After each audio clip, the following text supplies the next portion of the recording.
What is Paul Heyman's plan? Roman Reigns will never forgive Seth Rollins. A game-changing update on Alexa Bliss. Vince McMahon yells at Michael Cole in a meltdown. Triple H sends a rare heartfelt message. AEW star told Kofi Kingston he was wasting his career with Big E and Xavier Woods. Jimmy Uso recruits Naomi into the OG Bloodline. The men's WarGames leading to a massive clash between Roman Reigns and CM Punk. Let's dive right in. Roman Reigns will never forgive Seth Rollins. Roman Reigns recently spoke with Sports Illustrated about a variety of topics, including his upcoming WarGames match at Survivor Series. The interview covered both his personal and professional life and his thoughts on the current landscape of WWE. Reigns discussed how the company has changed over the years, reminiscing about the Shield's influence, their debut's legacy, and his dispute with Seth Rollins. He also touched on WrestleMania 40, where he faced Cody Rhodes and hinted at the chance of going up against The Rock someday, depending on what the fans want. Here are 6 things we learned from Roman Reigns' first public interview since the showcase of the Immortals. Number 1. Roman Reigns' retirement might be coming sooner rather than later. Roman Reigns dropped a hint that he might hang up his boots sooner than fans think. The tribal chief mentioned he's looking to move into acting once he starts winding down his wrestling career. He mentioned that he wants to pivot his attention to Hollywood, looking to make the most of his storytelling and acting talents. Unlike other WWE stars who have made the jump to acting, like The Rock or John Cena, Roman said he's not looking to take on a grueling schedule. Instead, he plans to be more choosy, concentrating on projects that matter to him, so he can keep a good balance between his personal life and career. He didn't outright say he's retiring soon, but his remarks make it seem like it might happen sooner than we think. Number 2. Expects a match with The Rock, but it depends on the fans. The OTC talked about the chance of going up against the final boss in a much-anticipated showdown, which was rumored to happen at WrestleMania 40, but ultimately did not materialize. Reigns recognized the huge hype from fans regarding this potential clash, saying it could be a game-changer for their legacies and the wrestling world. Still, he pointed out that making this match happen depends on how much the fans want it and the vibe they bring to make it a reality. He pointed out that while the Stamford-based promotion has a clear vision for its future, making sure the fans are satisfied is still the priority. It's crucial to do this in a way that attracts more viewers and sparks interest. He noted that although the match isn't confirmed yet, its likelihood hinges on how much the fans want it and if the Great One is up for a comeback in the ring. Number 3. Confirmed to appear on the first Raw episode on Netflix. The former undisputed WWE champion is set to make an appearance on the debut episode of WWE Raw on Netflix, just like the company had previously shared. The switch to Netflix has been eagerly awaited ever since it was announced, and with Reigns always showing he can drive viewership for the company, having him on board could be a big plus. Number 4. Roman Reigns is happy for Bronson Reed joining the new Bloodline. Reigns also talked about Big Bronson Reed being part of the Bloodline storyline. The two stars will be on opposite teams in the men's WarGames match at Survivor Series. Even though Reed is a major threat, the tribal chief seemed happy about having him in the mix. Roman Reigns saw the potential for a new vibe that the 36-year-old could add to the Bloodline saga. He acknowledged that while Reed might not fit the mold of a young talent, he was impressed with how smoothly the powerhouse has been woven into this major storyline. Number 5. The Shield's debut is still special to Roman Reigns. He mentioned that the Shield's debut was the most significant moment in Survivor Series history. The surprise entrance of Reigns, Seth Rollins, and Dean Ambrose launched a new chapter, bringing a wave of energy and excitement to WWE shows. Reigns highlighted that their arrival signaled the rise of new talent, and the trio quickly became major players in the organization. This change was crucial for WWE's expansion, attracting new fans and breathing new life into longtime followers. For Roman, that debut was a memorable and pivotal moment in his career, and he believes it played a big part in transforming the company's future. Number 6. Roman Reigns will never forgive Seth Rollins. On the June 2, 2014 episode of Raw, Rollins stunned everyone by assaulting his Shield teammates with a steel chair, signaling the conclusion of one of the most powerful factions in WWE history. Despite occasional reunions over the years, the pain from that betrayal still lingers for him. He shared that he enjoys playing mind games with Seth, vowing to mess with him whenever the opportunity arises. Roman Reigns also talked about that notorious chair shot he delivered to the 38-year-old at WrestleMania last April, making it clear it was a nod to Rollins' betrayal of the Shield. The 39-year-old's words show there's no question that the tension between him and Rollins is intense, as he clings to the bitterness from their history and is set on seizing every chance for payback. A game-changing update on Alexa Bliss. A new report has provided a game-changing update on Alexa Bliss's return to WWE. The star has been away from in-ring action since January 2023. At last year's Royal Rumble, the goddess collided with Bianca Belair for the Raw Women's Championship. Much to everyone's delight, the EST took home the win. After this match, Bliss took a leave of absence due to pregnancy and later welcomed her daughter Hendrix. According to PW Insider, the former Raw Women's Champion has been a frequent topic of discussion in WWE creative circles recently. Sources indicate that Little Miss Bliss's return is planned for after the holiday season and that the company is currently finalizing the details of her storyline. It's anticipated that Alexa Bliss will most likely return around the WrestleMania 41 season, potentially as early as the Royal Rumble 2025. As mentioned earlier, the 33-year-old female star welcomed Hendrix a year ago. Recently, Alexa Bliss celebrated her daughter's first birthday on social media. Taking to Instagram, the goddess of WWE penned a heartfelt note for Hendrix on her first birthday. Alexa Bliss shared that her daughter has changed her life forever. Happy first birthday to the princess who changed our lives forever. This has easily been the best year of my life. Hendrix Rouge, we love you so much and are so thankful for you.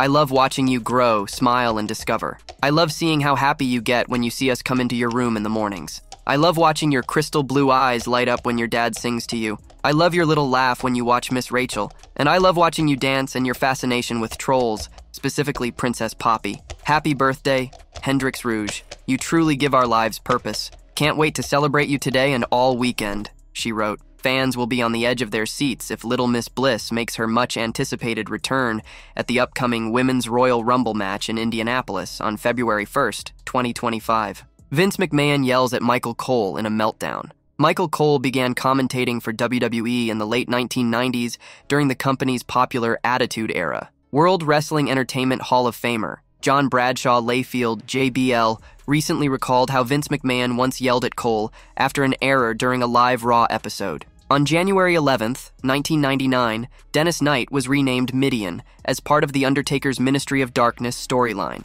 The segment was supposed to end with Midian levitating while surrounded by smoke on the stage area. However, a special effects malfunction meant the wrestler did not move. JBL said on Something to Wrestle that McMahon reacted furiously when Cole incorrectly stated on commentary that Midian was floating. Midian was supposed to levitate and they had some type of special effect and it didn't work.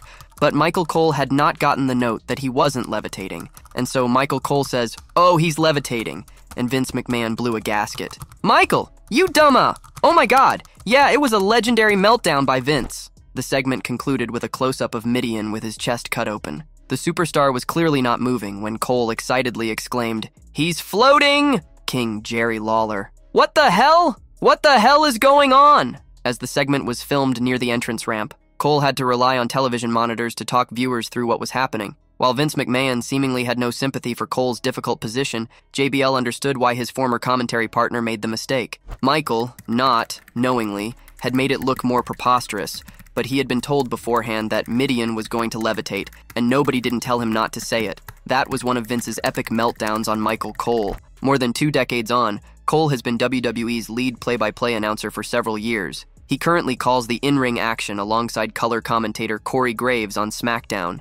Triple H sends a rare heartfelt message. Triple H has a huge job in front of him in less than a week, with the WWE CCO taking on the responsibility for booking Survivor Series. Before the premium live event, though, he sent a heartwarming message. The game has been leading the creative team of WWE over the last few years, making the tough calls whenever it came down to it for the company. Ever since he took over the position, the star-turned-official has become the most important person for the programs on a weekly basis. Sitting in the gorilla position, supported by his team, he's the one who's taken charge of the shows. In a message to WWE fans and friends, Triple H posted pictures with his daughters and wished everyone a happy Thanksgiving ahead of Survivor Series. He shared photographs of himself across social media platforms, working out with his daughters, in a rare moment of transparency of his family life with fans. "Happy Thanksgiving to everyone. Pre-feast workout. Your girl dad, hot, strong girls. Proud," he wrote. The CCO has been featured in Muscle and Fitness magazine in the past,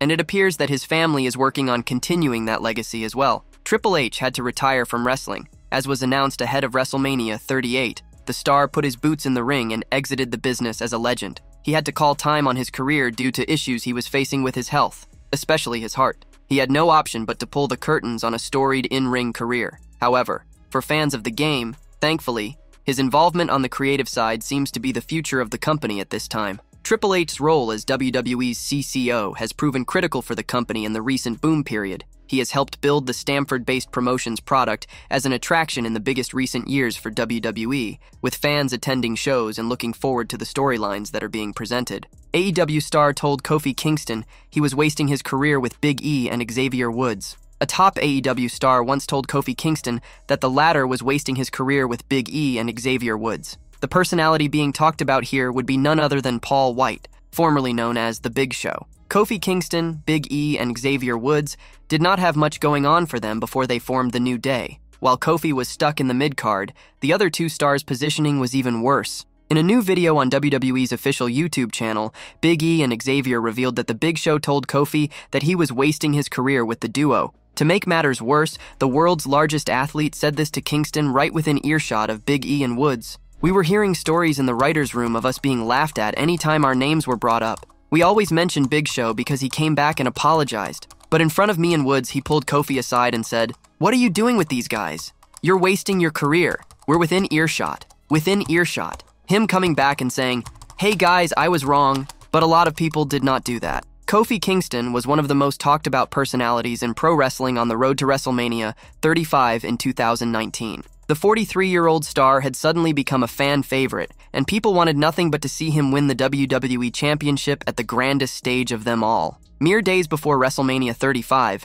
Big E and Xavier Woods won a tag team gauntlet match, thus ensuring that Kofi would compete for the top title at the Show of Shows. At the big event, Kingston defeated Daniel Bryan, now known as Bryan Danielson, to win the WWE Championship for the first time in his career. He then lost the belt to Brock Lesnar on SmackDown months later. Jimmy Uso recruits Naomi into the OG Bloodline. WWE superstar Jimmy Uso might rope in a female member in the OG Bloodline, and it might be someone who has close connections with the group. The star who might make her way to the faction is Naomi, Jimmy Uso's wife. The idea of bringing in a female member in the Bloodline storyline comes from Jimmy's father and WWE Hall of Famer Rikishi. The WWE legend has called for a female family member to join the Bloodline, and he took the names of Naomi and Nia Jax. The obvious choice would be Naomi, since Jax is currently a heel, and she might not make it to the OG Bloodline currently. While speaking at his podcast Off the Top, Rikishi mentioned that bringing a female member might be a good angle. Speaking specifically for Naomi,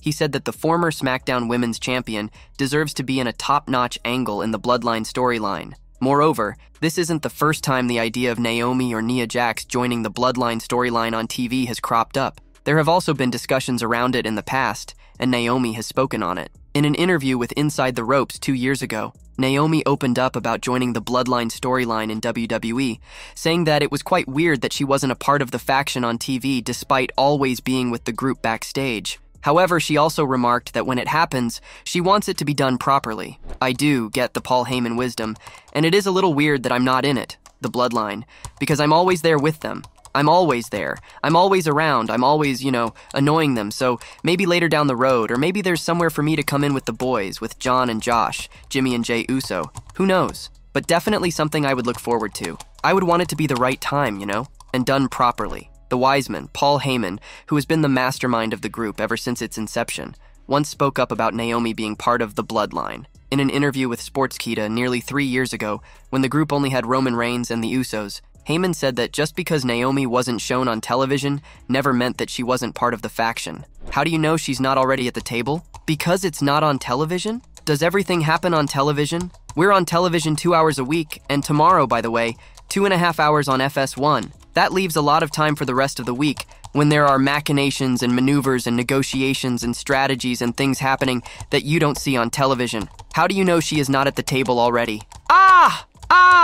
Exactly, Heyman said. While Naomi might be involved in the Bloodline storyline behind the camera, the WWE fans expect her to do that on TV. It remains to be seen when Jimmy Uso's better half will be part of the OG Bloodline stable. The men's WarGames leading to a massive clash between Roman Reigns and CM Punk. Roman Reigns is set to lead his team to fight the new Bloodline in a WarGames match at WWE Survivor Series. Hall of Famer Rikishi suggested the anticipated clash could set up a massive square-off between the original Tribal Chief and another top superstar. After several superstars refused to join the OG Bloodline in the upcoming WarGames match, Paul Heyman returned to WWE SmackDown last Friday to reveal CM Punk as the final member of the team. On his Rikishi Fatu Off the Top podcast, the wrestling legend revealed that the Wiseman's announcement caught him off guard, as he thought the fifth member might have been Brock Lesnar. However, Rikishi pointed out that Punk's addition to the OG Bloodlines team may lead to a match between the best in the world and the original tribal chief.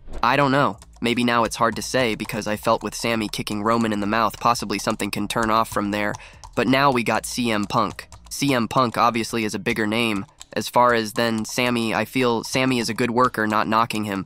But, main event status, if you wanted to sell something, could possibly come out of this thing here with CM Punk up against Roman, or who knows. Maybe CM Punk might be starting his own faction, he said. On a recent episode of his Not Some Wrestling podcast, WWE analyst Sam Roberts discussed Paul Heyman announcing CM Punk as the fifth member of the OG Bloodlines team at Survivor Series. The 41-year-old suggested a clash between the best in the world and Roman Reigns could happen after the upcoming premium live event. The idea that we're going to see Roman Reigns and CM Punk on the same team, which only plants seeds for a future match between Roman Reigns and CM Punk, is so like, the minute you see those guys together and realize that it's all right there in front of you, you've got 2 years of stories right there in front of us, he said. Punk and Reigns had a face-off at the end of WWE SmackDown last Friday. It will be interesting to see what their conversation on the blue brand leads to later this week, and whether the two will eventually go head-to-head in the near future. What is Paul Heyman's plan? Paul Heyman's almost matching outfit with Solo Sikoa sparked rumors of him potentially turning on the OG Bloodline. WWE Hall of Famer Rikishi recently addressed these speculations. The Wise Man was taken out by the new Bloodline last June. He remained off television for nearly 5 months before surprisingly returning last Friday to reveal CM Punk as the OG Bloodline team's final member for the upcoming WarGames match at Survivor Series. Nevertheless, Heyman was wearing an outfit similar to one Solo Sikoa previously wore on the blue brand. This led to several fans and experts speculating whether the WWE Hall of Famer was loyal to Roman Reigns. On his Rikishi Fatu Off the Top podcast, the WWE legend made a bold statement by claiming that Heyman would never work with Sikoa.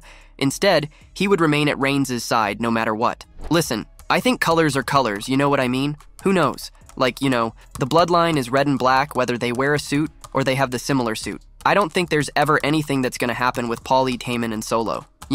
Paul Heyman knows where he needs to be, where he should be, and where he will always be. And that's right by Roman Reigns no matter what, he said. Rikishi suggested Paul Heyman wearing an outfit similar to Sikoa's might have been an accidental wardrobe malfunction and possibly didn't indicate anything more than that. Who knows? Maybe Paul Heyman just accidentally grabbed a... I don't think Paul Heyman wants to come out there and actually to, look like what Solo's wearing. So it might have been just an innocent wardrobe malfunction. I don't know, he added. On his Not Some Wrestling podcast, WWE analyst Sam Roberts did not rule out the possibility of Paul Heyman turning on Roman Reigns and the OG Bloodline to side with Solo Sikoa's team. The 41-year-old pointed out that if the WWE Hall of Famer betrayed Reigns, the latter would certainly have a one-on-one match against Solo Sikoa at a major premium live event in the near future. If Paul Heyman were to align with the new Bloodline, I don't think you would even have to question if a Roman Reigns versus Solo Sikoa match could headline a major pay-per-view, PLE, be it at Saturday night's main event, SICK, a Royal Rumble, or even a WrestleMania, he said. Roman Reigns and Solo Sikoa have exchanged pinfalls at Bad Blood and Crown Jewel in tag team matches. It will be interesting to see who will win a potential one-on-one bout between the two tribal chiefs.